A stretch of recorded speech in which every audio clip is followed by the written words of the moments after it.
શિક્ષણ જગતમાં અત્યારના સૌથી મોટા અને ચિંતાજનક સમાચાર આવી રહ્યા છે કે રાજ્યમાં જે જીકાસની પ્રક્રિયા અમલી બની છે તેને અંતર્ગત સૌરાષ્ટ્ર યુનિવર્સિટીની સંલગ્ન કોલેજોમાં 86,000 બેઠકોમાંથી માત્ર 33,000 જેટલી બેઠકો પર જ પ્રવેશ ફોર્મ કન્ફર્મ થયા છે અને અભ્યાસક્રમોની ગરિમા પર સવાલ ઉઠાવતા હોય એ પ્રકારે 53,000થી પણ વધુ બેઠકો ખાલી રહી હોય ત્યારે આ ઓચિંતાના સમાચારે અત્યારે ચિંતા અને દોડધામ શિક્ષણ જગતમાં માહોલ સર્જાવ્યો છે।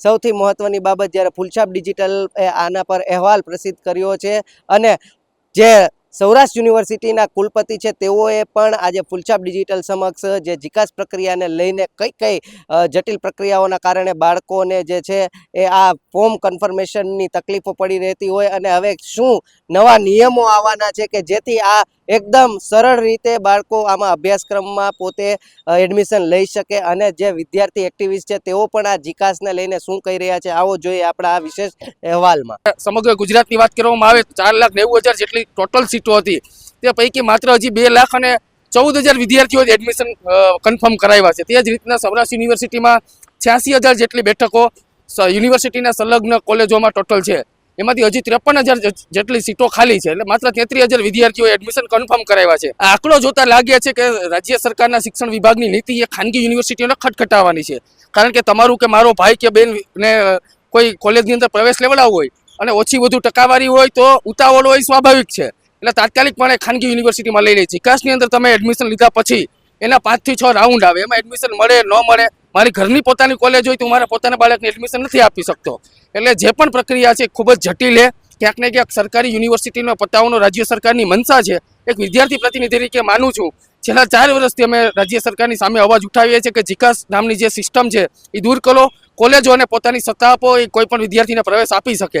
છેલ્લા 4 વર્ષના તમે આંકડા જોવો તો વર્ષે ને વર્ષે સરકારી યુનિવર્સિટીઓમાં વિદ્યાર્થીની સંખ્યા ઘટતી જઈ રહી છે અને પ્રાઇવેટ અને ખાનગી યુનિવર્સિટીઓમાં વિદ્યાર્થીઓને મોંઘીદાટ ફી ભરી અને એડમિશન લેવા માટે મજબૂર થવું પડે છે। આ સિસ્ટમ સદંતરે ખોટી છે। અમે 1000 વખત આનો વિરોધ કરી ચૂક્યા છે અને સામાન્ય અને ગરીબ પરિવારના વિદ્યાર્થીને ન છૂટકે ખાનગી યુનિવર્સિટીમાં મોંઘીદાટ ફી ભરવી પડે। સૌરાષ્ટ્ર યુનિવર્સિટી સહિત મોટાભાગના તમામ સરકારી યુનિવર્સિટીના કુલપતિઓએ શિક્ષણ મંત્રીને અનેક વખત રજૂઆત કરી કે જીકાસ નામની જે પ્રવેશ પ્રક્રિયાની આખી સિસ્ટમ છે એ નિષ્ફળ નીવડી છે, તેને દૂર કરવી જોઈએ, પરંતુ સરકાર શું કરવા ઈચ્છે છે એ હજી સુધી કોઈ સ્પષ્ટતા થઈ નથી। સૌરાષ્ટ્ર યુનિવર્સિટીમાં અંદાજિત 30થી વધુ ભવનો છે। તમે ભૂતકાળની અંદર જોવો તો આ ભવનોના વિદ્યાર્થીઓ દેશ વિદેશની અંદર નામ રોશન કરતા હતા અને એમાં ભવનોમાં એડમિશન લેવા માટે ખરેખર પડાપડી થતી હતી।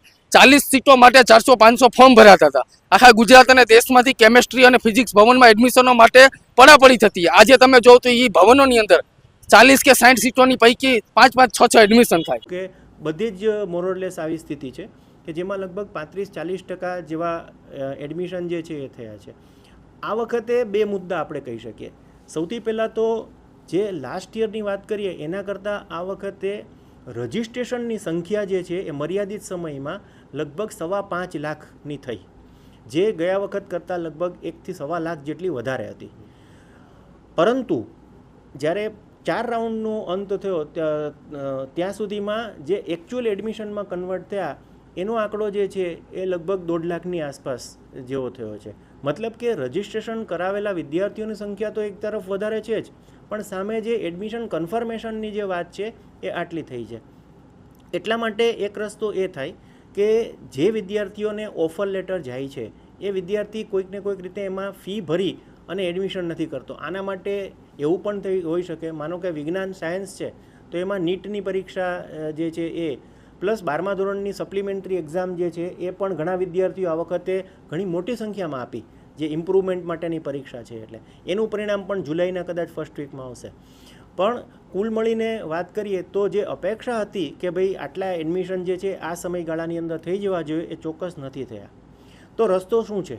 આનો રસ્તો એક એ છે કે આવી એક રજૂઆત રાજ્ય સરકારની અંદર જીકાસ સેલની અંદર એવું કરવામાં આવી છે કે ભાઈ હવે 4થા રાઉન્ડ સુધી જીકાસ દ્વારા જે રજિસ્ટ્રેશન પ્રક્રિયા થઈ છે તો રજિસ્ટ્રેશન તો ખૂબ સારા પ્રમાણમાં થયા જ છે, તો એના ઓફર લેટર જે છે એ કરી અને વિદ્યાર્થીઓને એક ડે ટુ ડે આમ તો જીકાસ સેલ દ્વારા પણ SMS કરીને કહેવામાં આવે છે, પરંતુ વિદ્યાર્થી કોઈ જગ્યાએ નથી, એટલે કોઈ કોલેજ જે છે એના લેવલે જો આ પ્રક્રિયા કરવામાં આવે યુનિવર્સિટીના માધ્યમથી, ડેટા અને મેરિટ લિસ્ટ છે જીકાસ સેલ તરફથી મળે, પરંતુ ડિસેન્ટ્રલાઇઝ કરી અને યુનિવર્સિટી જે છે એ કોલેજોને એવો અધિકાર આપે કે ભાઈ તમે તમારી ત્યાં બાકી રહેતી જગ્યાઓમાં એડમિશન જે છે એ સત્વરે પૂરા કરો.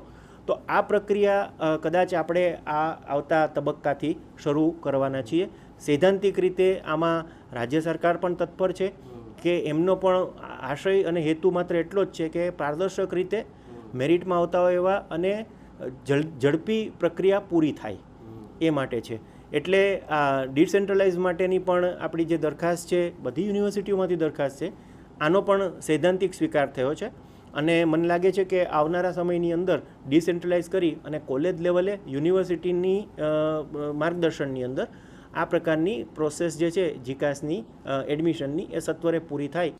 ફૂલછાપ ડિજિટલનો હંમેશા એવો પ્રયાસ રહ્યો છે કે તમારા કોઈ પણ પ્રશ્ન હોય એને વાચા આપવાનો, ને કોઈ પણ એવી સમસ્યા હોય કે જેમાં તેઓ તમારી સાથે રહી અને એક સારો ઉપાય લઈ આવે. ત્યારે આજે પણ શિક્ષણ જગત માટેનો એક આજે ચિંતાજનક સમાચાર હતા કે શા માટે જીકાસની અમલી બનેલી પ્રક્રિયામાં સૌથી ઓછા એડમિશન અત્યારે કન્ફર્મ થયા અને શા માટે આટલી બેઠકો ખાલી રહી. ત્યારે તેના ઉપરનો આપણે આજે દરેકના જે મંતવ્ય લીધા છે. કુલપતિએ પણ જણાવ્યું કે હવે બાળકો માટે તેઓ જે પ્રકારે નવા જે નિયમો છે તે લઈ આવી રહ્યા છે અને વિદ્યાર્થી એક્ટિવિસ્ટે પણ આના પર ચિંતા વ્યક્ત કરી અને કહ્યું છે કે જલ્દીથી જલ્દી વિદ્યાર્થી લક્ષી કોઈ કાર્યો થાય એ પણ સારી બાબત છે.